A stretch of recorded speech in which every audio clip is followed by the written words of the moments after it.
Weite Tung Tien.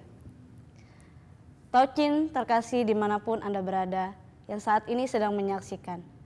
Puji dan syukur patutlah kita panjatkan kehadirat Tien. Karena di masa pandemi ini kita masih diberi nikmat sehat, panjang umur. Semoga Tien senantiasa memberikan kita perlindungan. Ciang Tau kali ini berjudul Peranan Perempuan Konghucu dalam Mengisi Kemerdekaan. Bulan Agustus ini adalah merupakan bulan bersejarah bagi bangsa Indonesia. Agustus ini kita akan merayakan HUT RI yang ke-75. Ini berarti bahwa sudah 75 tahun Indonesia merdeka.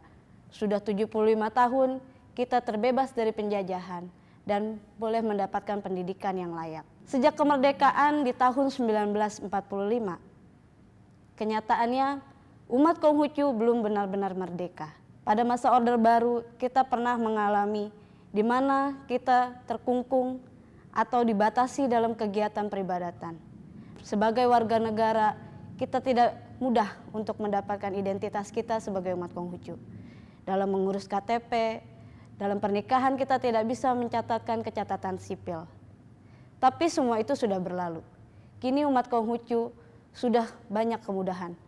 Semuanya kita telah mendapatkan kembali hak-hak kita. Namun, tentunya semua itu tidaklah didapat dengan mudah.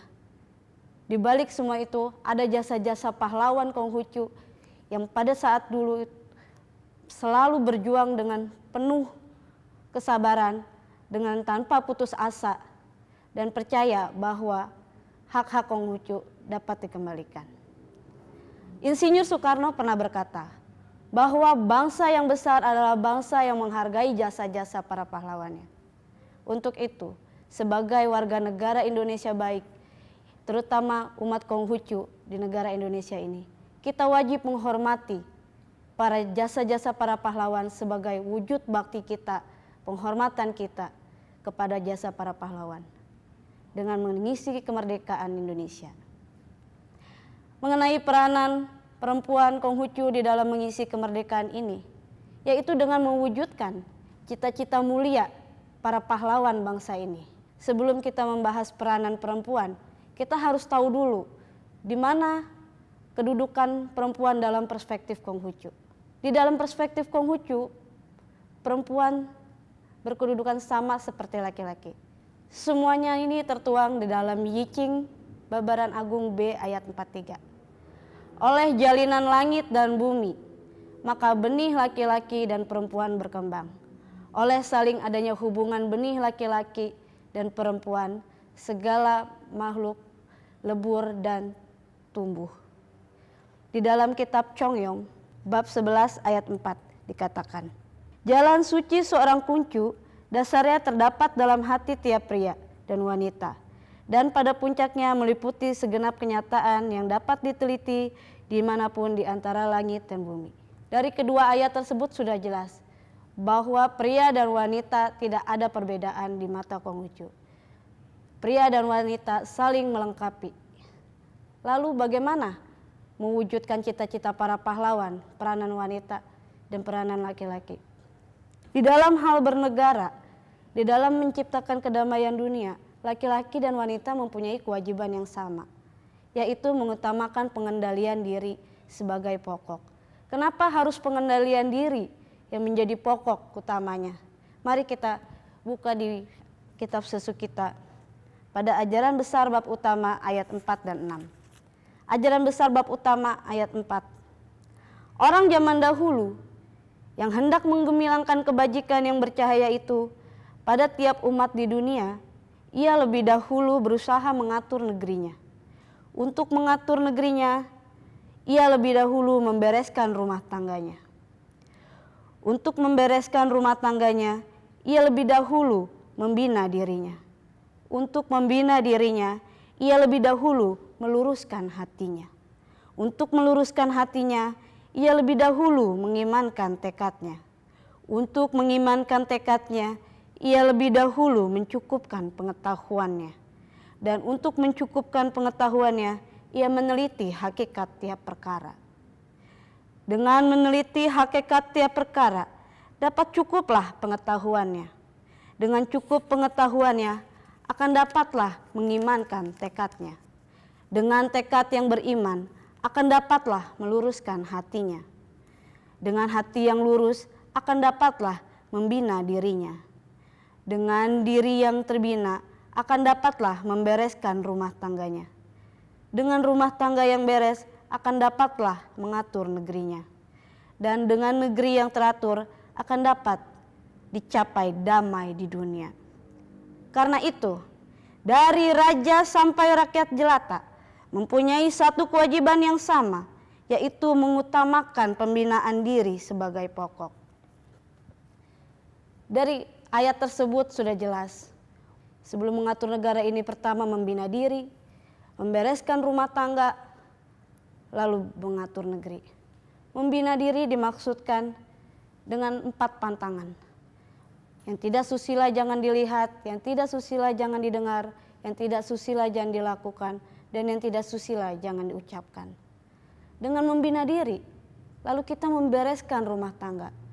Di dalam membereskan rumah tangga ini, peranan perempuan terbagi menjadi 3. Yang pertama, perempuan sebagai anak. Yang kedua, perempuan sebagai seorang istri. Dan yang ketiga, perempuan sebagai seorang ibu.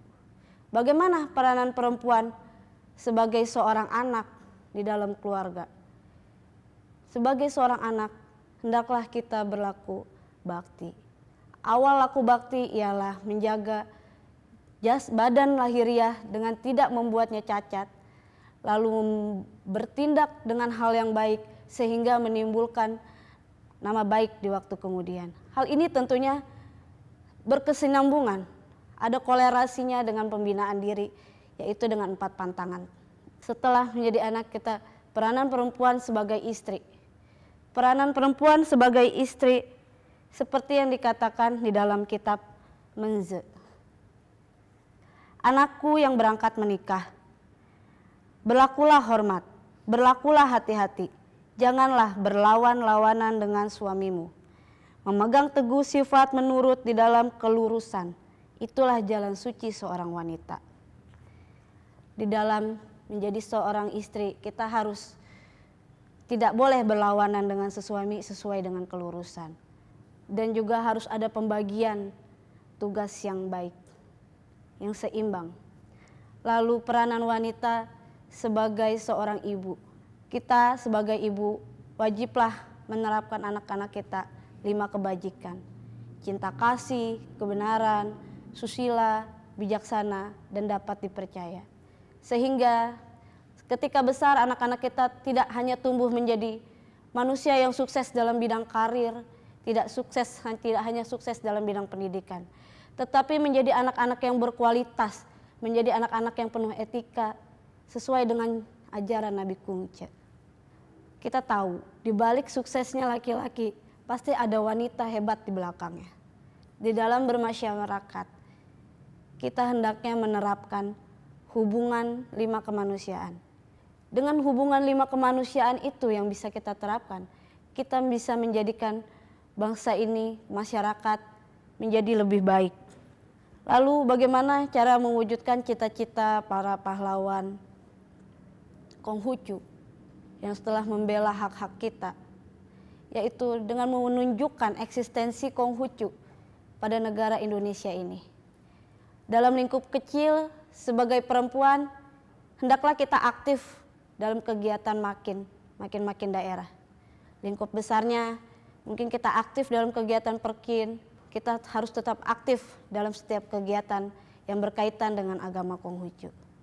Jadilah wanita Konghucu yang penuh dengan ilmu pengetahuan, yang bijaksana, yang berjalan sesuai dengan jalan ajaran agama Konghucu. Tunjukkan pada bangsa Indonesia bahwa perempuan Konghucu itu tangguh, juga bisa maju dan lebih baik tanpa keluar dari kodratnya sebagai seorang perempuan. Kesimpulannya adalah sebagai perempuan kita harus menunjukkan benar-benar dari diri kita sendiri. Pribadian kita ini yang mencerminkan agama Konghucu dalam mewujudkan cita-cita mulia para pahlawan. Maju terus perempuan Indonesia, maju terus bangsa Indonesia, merdeka. Akhir kata, Weite Tuntian.